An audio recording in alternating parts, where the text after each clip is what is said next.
42살에 결혼해서 44살에 출산을 했습니다.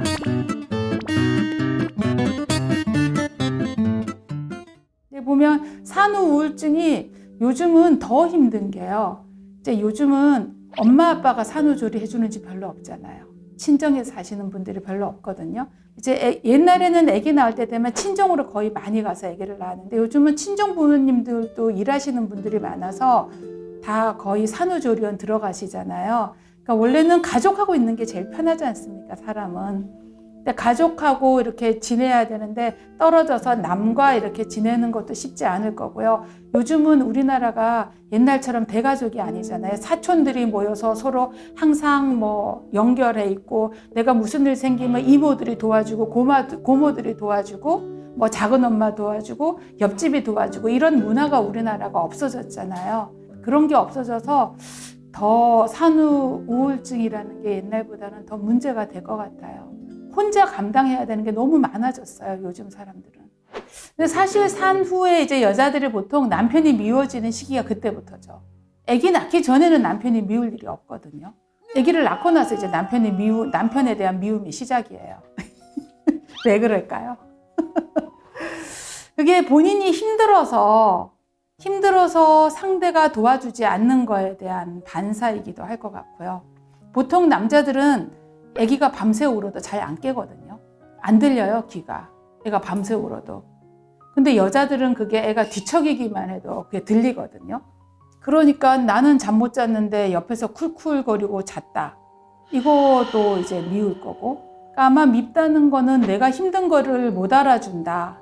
근본적으로 모르고 있다. 이거를 이제 처음으로 깨닫는 거죠. 애를 낳고 나서. 애를 갖기 전에는 그걸 모를 거예요. 왜냐하면 똑같이 생활하고 똑같은 음식을 먹고 똑같은 데 여행을 가서 이 사람하고 나하고 정말 틀리구나. 다른 별에서 왔구나. 이걸 잘 모르거든요. 근데 아기를 낳고 나면 정말 다른 부류의 인간이구나 라는 걸 정말 많이 겪게 되거든요. 심지어 애를 봐라. 좀 잠깐 내가 샤워하는 동안.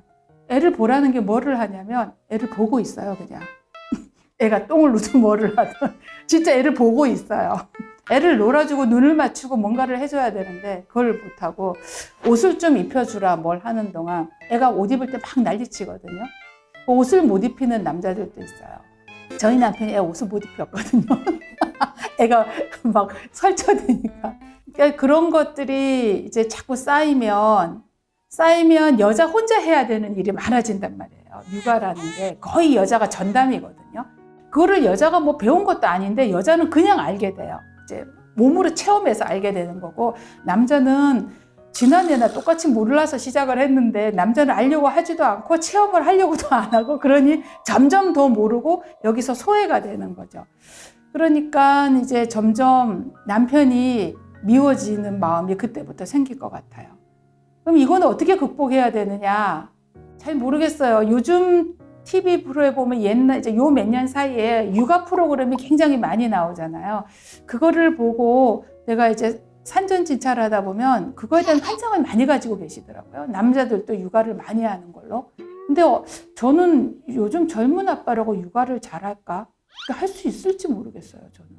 그러니까 그 섭섭한 마음을 갖는 거를 사실은 그거를 막을 수는 없는 거고, 여자 입장에서 어쩔 수 없는 거고, 그거를 결국은 이제 그냥 내가 여자라서 그렇다는 걸 한편으로는 인정을 해야 되고요. 한편으로는 인정을 해야 되고, 또 한편으로는 입장을 바꿔보는 걸 해봐야 될 것 같아요. 내가 이제 고생을 하고 이러지만 남편은 잘 못해서 여기에 끼지 못하는 거죠. 끼지 못하고 애가 어렸을 때는 엄마한테만 딱 붙고 아빠한테 잘 안 가거든요. 그래서 가지는 소외감과 약간, 외톨이는 아니지만 집에 들어왔을 때 약간 방관자도 아니고 제3지대에 있는 듯한 느낌? 남편은 그런 느낌을 가질 수 있어요. 그래서 그런 것들을 잘 절충해지려는 노력, 그래서 자꾸 또 맞춰가야죠. 자꾸. 결혼 생활이라는 것 자체가 평생 맞추는 거라 그러더라고요. 또 맞춰가는 거죠. 그러니까 내가 섭섭한 마음을 이제 그걸로 다시 녹여야죠. 맞춰가면서. 그거를 또 한쪽에 너무 키우다 보면 어느 날 버럭 화를 내고 뒤집어 엎게 되거든요. 뒤집어 엎지 않으려면 자꾸 그 마음을 녹이고 노력을 하는 수밖에 없을 것 같아요.